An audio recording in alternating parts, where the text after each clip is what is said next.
What's good, YouTube? It's your boy, Blue Blood Sports TV, back at y'all with another one.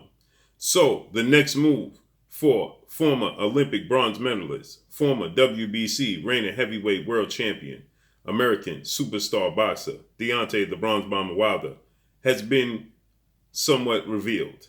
Okay? Obviously, Deontay Wilder is still looking for that trilogy showdown with undefeated WBC two-time British heavyweight world champion superstar boxer Tyson the Gypsy King Fury.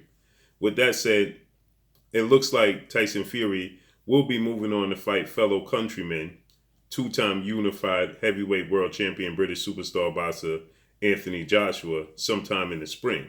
With that said, everybody's inquiring about what's going to be the next move for Deontay Wilder. And it has somewhat been revealed. The WBC, World Boxing Council, has now announced that Deontay Wilder will be the WBC #1 mandatory challenger in the ranking system. Now, he has jumped ahead of British heavyweight title contender Dillian White and Ukraine Russian heavyweight title contender Alexander Povetkin. With that said, it is stated that Deontay Wilder more than likely will face off against former IBF American heavyweight world champion superstar boxer Charles Martin in his next fight. And he could possibly head into a massive pay-per-view showdown with former unified Mexican heavyweight world champion superstar boxer Andy Ruiz Jr. sometime later on in the year. But he's going to have to face off against Alexander Povetkin or Dillian White winner at some point in time to remain in the WBC #1 challenger, mandatory challenger spot status at some point in time, because that fight will be for the interim. So they will have to essentially go through Deontay Wilder to become the WBC mandatory challenger to face the winner of Tyson Fury, Anthony Joshua, Undisputed Showdown. With that said, we know that Tyson Fury and Anthony Joshua have a 2-fight deal set in place for this year of 2021.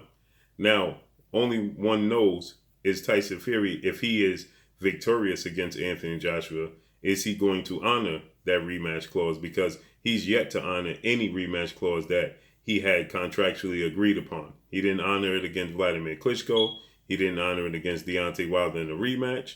He went on and fought 2 interim fights against Otto Wallin and Tom Schwartz before he went into the rematch with Deontay Wilder. And now we see he's not honoring the trilogy match with Deontay Wilder. So he's not known to honor his rematch clauses. With that said, they have a 2-fight deal. So more than likely, that's the 2 fights they're going to have in 2021.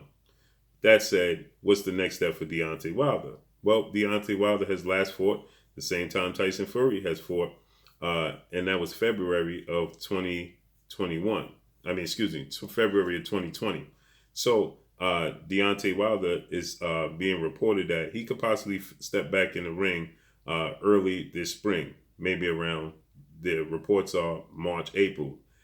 So he's more than likely is reported to be on par to face Charles Martin. If he faces Charles Martin, he'll have another fight, which is the fight that they're looking to. February 2020 is when Deontay Wilder, Tyson Fury last fought. And then if he fights Charles Martin in April, more than likely, 90% chance he's going to knock out Charles Martin in dramatic fashion. Then in the fall, you could see him fight against Andy Ruiz Jr., or maybe late summer against Andy Ruiz Jr., in which they're trying to secure a massive pay-per-view event. Obviously, Andy Ruiz Jr. himself has to get back in the ring, because we haven't seen him in the ring since he last lost to Anthony Joshua, and that was quite some time ago. This is a fight that they were once upon a time looking to build in an undisputed match when Andy Ruiz had defeated Anthony Joshua. But unfortunately, Andy Ruiz Jr., he lost the rematch with Anthony Joshua, and he's been inactive since. That was December 7th of 2019. So he's been inactive for over the better part of 2 years. He's 31 years of age, stands at 6'2" with a 74-inch arm reach. So he's looking to get back, and there's reports that he could possibly face off against fellow Mexican heavyweight superstar boxer, title contender Chris Arreola. Okay, that's the reports that Andy Ruiz could possibly face off against Chris Arreola in his next fight to get back in that win column, and then head into a massive showdown with Deontay Wilder. Now, with that said, there are 3 fighters on the table for Deontay Wilder if he doesn't fight Charles Martin, Robert Helenius, who just defeated Adam Kanaki in a shocking defeat last March, and he could possibly face Adam Kanaki as well at the Barclays Center. So they're looking to have Deontay Wilder showcase his talents back in the Barclays Center, and Robert Helenius, who just defeated Adam Kanaki. These are the 3 guys that they have on the table for his next fight. That is Charles Martin, Adam Kanaki, and Robert Helenius. Obviously, Robert Helenius would get the nod over Adam Kanaki, and most people nod because he just defeated and TKO'd Adam Kanaki March 7th for 2020. So, with that said, Adam Kanaki is 31 years old, stands at 6'3", 76-inch arm reach. He is from New York. So if you want to, he's 20 victories, 1 loss, 15 by way of knockout. If you want to stage a big, massive showdown in the Barclays Center, Adam Kanaki has a huge following. But is he going to step back in the ring with Deontay Wilder, coming off of a TK loss, going straight in, not getting in the win column, and going straight in to the Lions Den with Deontay Wilder? One have to beg to differ. But it is a massive fight. Now, we have Robert Helenius, who stands 6'6", 79-inch arm reach. He's victorious his last 2 fights. He was KO'd by Gerald Washington, but he did upset Adam Kanaki. That was a big upset for him. He's 30 wins, 3 losses, 19 wins by way of knockout. He himself was knocked out twice. He lost to Gerald Washington in TKO fashion. He lost a unanimous decision to DILLIAN White, and he was knocked out by Johan Duhaupas. He was KO'd by Johan Duhaupas back in 2016. He is 37 years of age. So, but if you want to have a huge fight, a big fight, you would stage Deontay Wilder versus Adam Kanaki at the Barclays Center, because Adam Kanaki has a huge Poland fan base in New York, and they show up in drones. So if you want the fight to be huge, garner a lot of attention, you go in the direction of Adam Kanaki. Now, funny part about this is Charles Martin is the other opponent. Charles Martin is 28 wins, 2 losses, 1 draw, 25 by way of knockout. He himself was knocked out. That was against Anthony Joshua. He lost a unanimous decision to Adam Kanaki back in September of 2018. Okay, so with that said, that's the 2 losses on his resume. So, if you could look at it with a glass half full, you could say he fights Adam Kanaki because he beat Charles Martin, or you could say he fights Johan Duhaupas, who beat Adam Kanaki, right? So these are the 3 opponents that are being rumored to be his next opponent. Obviously, the easiest fight to make would be Charles Martin. He's not going to demand a lot. It's an easier fight to make. He's not coming off of a few back-to-back victories, but he's not as high a profile fighter as Adam Kanaki was seen to be. And Johan Duhaupas is coming off of upsetting Adam Kanaki. So it would be easier to make the Charles Martin fight. But that said, the bigger fight would be Adam Kanaki at the Barclays Center. The thing about this is Deontay Wilder gets past whomever next is his next opponent. They're looking to stage the Andy Ruiz fight. That's a huge fight. He knocks out and beats Andy Ruiz. He's going to have to more than likely face the winner of DILLIAN White, Alexander Povetkin. They fight March 6th of this year. So they're getting ready to fight coming up soon. But are they going to stay inactive? Okay, and wait for Deontay Wilder, right? Because are you asking Deontay Wilder to fight 3 times this year? Because if you're asking him to fight 3 times this year, if he fights, he will have to fight early in April. Then he will have to get a fight in sometime in the summertime, and then get the 3rd fight sometime in late winter, in the winter, right? That would be ideal. Let's say if he fought in April, he fought Charles Martin, or Adam Kanaki or Robert Helenius in April. And then let's say he fought again in August, right? He fights in August against, Andy Ruiz Jr. That's the massive pay-per-view fight, okay, that they're looking to stage. This according to reports. And then you say in December, he could still get a fight with Dillian White, Alexander Povetkin winner. That way, he satisfies his mandatory position and solidifies it, holds firm in his mandatory position with the WBC. He gets his pay-per-view fight. That will be 3 victories to get on par. And more than likely, 9 times out of 10, it's going to be 3 dramatic knockout victories, okay? So he knocks out, let's say he knocks out Charles Martin. Then he go ahead and he knocks out, that would be expected. It was a bigger win if he knocks out Adam Kanaki.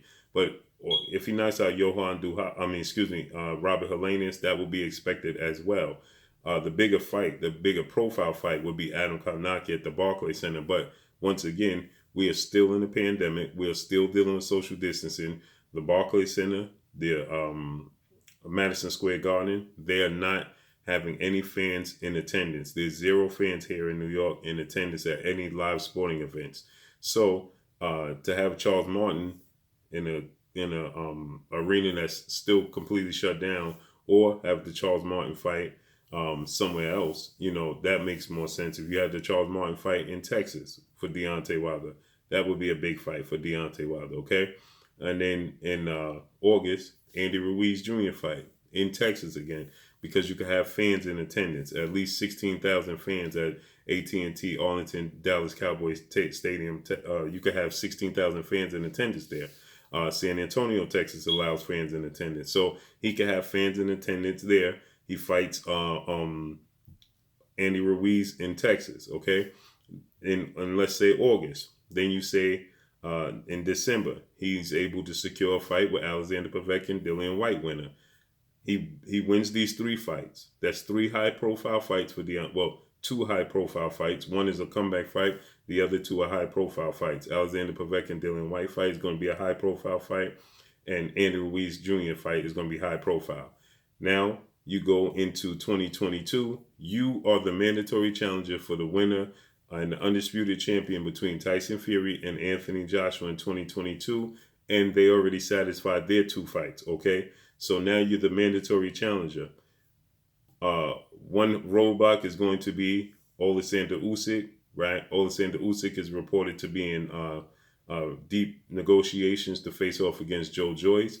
Alexander Usyk is the former cruiserweight undisputed champion turned heavyweight title contender who is the mandatory WBO mandatory position. And his mandatory position, I believe, is going to trump any other mandatory position because he's been in mandatory position longer than Deontay Wilder has been in the mandatory position, okay?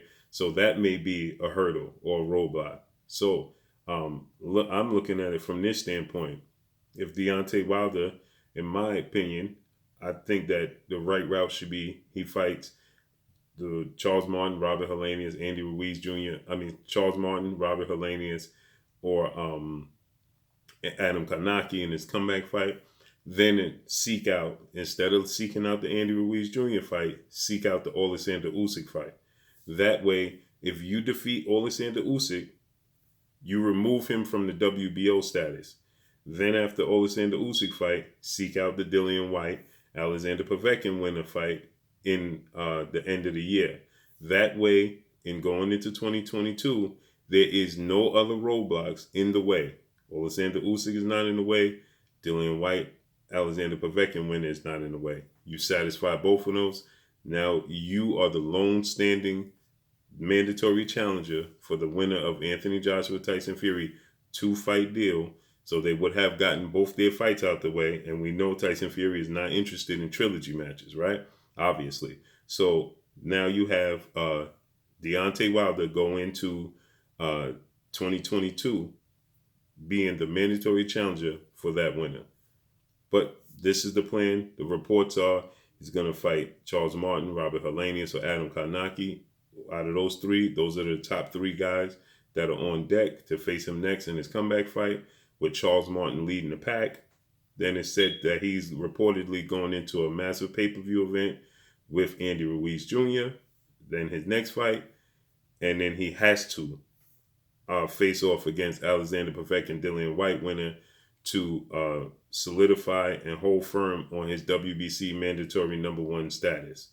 So this is the plan, so he could go in 22 as the challenger and look for the winner of Tyson Fury, Anthony Joshua. But that's all I got for y'all, man. Drop a comment in the comment section. Let me know what y'all think. Y'all already know what it is. It's your boy Blue, Blue Blood Sports TV. Hate, like, comment, and subscribe. You haven't subscribed, hit the subscribe button, hit the like button, hit the bell icon, and get all the new notifications. Follow me on Instagram at Blue Blood Sports TV, all one word. Y'all already know what it is. Shout out to the entire LDBC. Shout out to New Media. Shout out to Black Media Row. Make sure you like and share these videos. That's all I got for y'all. Peace.